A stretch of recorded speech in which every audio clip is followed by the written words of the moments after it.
Yes, my friends, papakita natin ngayon kung paano mag-restake gamit ang ating tubo or yung kita nating GWF.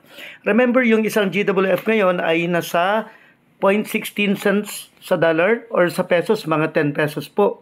So, eto, ang gagamitin natin ay 700 GWF yung ipopurchase natin. So, naka-default po siya ngayon yung payment token sa Polygon. Papalitan lang natin ang Global Wealth Fund token.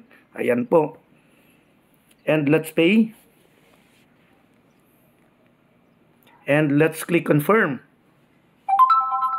Ayan guys, nagbabasa na po ang artificial intelligence. Hindi po tao yung nag-a-approve, kundi artificial intelligence. At ayan mga kaibigan, nasa stake list na po, nasa April 10, 2025 siya. Ayan, 700 GWF or mga 7,000 pesos. At pumapatak siya ng daily profit na 21 GWF daily or mga 210 pesos.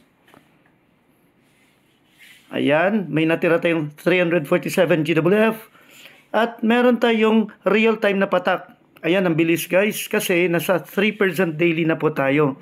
So, kaya mga kaibigan, inaanyayahan natin ng lahat.